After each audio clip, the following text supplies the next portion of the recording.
Bismillahirrahmanirrahim. Assalamualaikum warahmatullahi wabarakatuh. Alhamdulillah. Alhamdulillahilladzi anzala as-sakinata fi qulubil mu'minin liyazdadu imanan ma'a imanihim. Allahumma shalli ala Muhammadin sayyidil anbiya'i wal mursalin wa ala alihi wa ashabihi al-mujahidin at-tahirin. Amma ba'd. Dewan juri yang saya muliakan serta penonton yang berbahagia, marilah kita senantiasa bersyukur dan memuji Allah Subhanahu wa taala, di mana Allah Subhanahu wa taala telah memberikan begitu banyak nikmatnya kepada kita semua. Mulai dari langkah-langkah kaki kita, gerakan-gerakan tangan kita, kedipan-kedipan mata kita, aliran-aliran darah kita, semuanya merupakan nikmat dari Allah Subhanahu wa taala.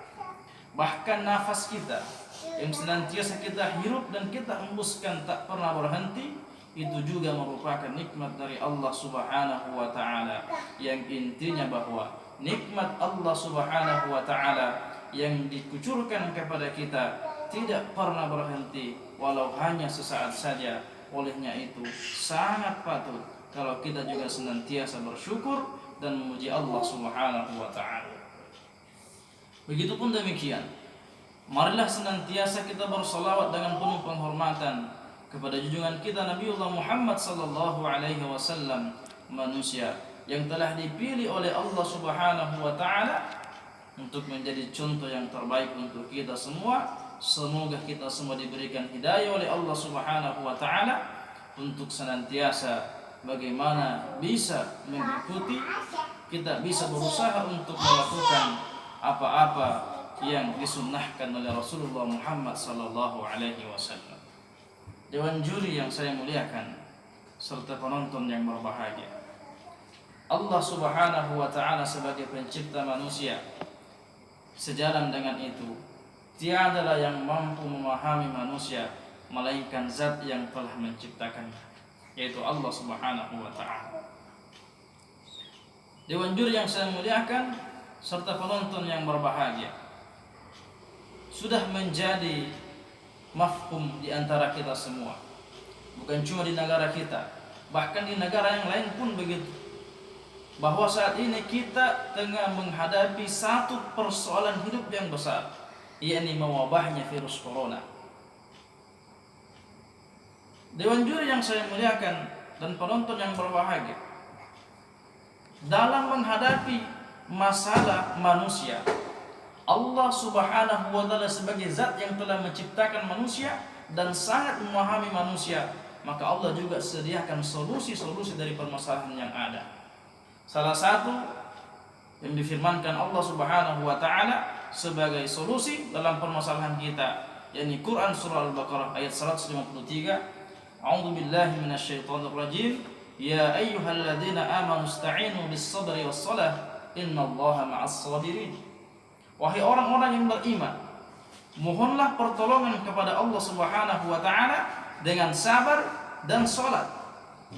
Innallaha ma'as sabirin, karena sesungguhnya Allah Subhanahu wa taala bersama dengan orang-orang yang bersabar. Dewan juri yang saya muliakan serta penonton yang berbahagia, ada dua alternatif yang Allah berikan dalam permasalahan kita ini. Yang pertama, kesabaran. Yang kedua, salat. Pertanyaannya kemudian, bagaimana kesabaran dapat mengatasi virus corona atau dapat mengatasi penyakit? Yang kedua, bagaimana salat dapat mengatasi virus corona? Dewan juri yang saya muliakan serta penonton yang berbahagia, yang pertama, sabar. Ternyata dengan kesabaran, kalau kita bersabar, Allah berikan penyakit kepada kita. Maka menurut Ibnu Sina atau Avicenna, beliau berkata bahwa kesabaran adalah separuh kesembuhan. Bagaimana tidak? Kalau manusia tertimpa penyakit kemudian tidak bersabar, dia marah-marah, mencela, mencaci, maka penyakitnya bisa bertambah dikarenakan emosinya tidak terkendalikan.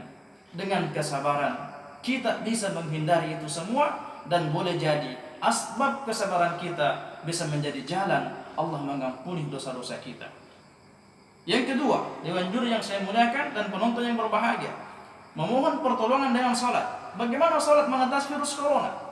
Ternyata sebelum melaksanakan salat, kita dianjurkan dan diperintahkan untuk berwudu. Dan kalau kita berwudu, kita mencuci tangan kita, berkumur-kumur, beristinsyak, memasukkan sebagian air ke hidung kita, lalu kita hembuskan kembali, kita mencuci wajah dan lain sebagainya. Ternyata tabarakallah, subhanallah, wudu yang sempurna ternyata tanpa kita sadari kita telah menutup pintu-pintu virus yang dapat dimasuki untuk menyerang tubuh kita. Sebagaimana para ahli tuturkan bahwa ternyata virus corona menyerang manusia melalui tangannya, melalui mulutnya, melalui hidungnya, melalui matanya. Dan ternyata wudu yang sempurna, kita tanpa sengaja telah membersihkan semua pintu-pintu tersebut. Dan jika pemerintah saat ini menggencarkan rajin cuci tangan, ternyata 1400 tahun yang lalu Nabi kita Muhammad SAW telah lebih dulu menganjurkan kepada kita agar senantiasa kita menjaga wudu kita. Dewan juri yang saya muliakan dan penonton yang berbahagia, mohonlah pertolongan kepada Allah Subhanahu wa taala dengan sabar dan dengan salat, karena ternyata Allah bersama-sama dengan orang yang bersabar. Terima kasih atas segala perhatian.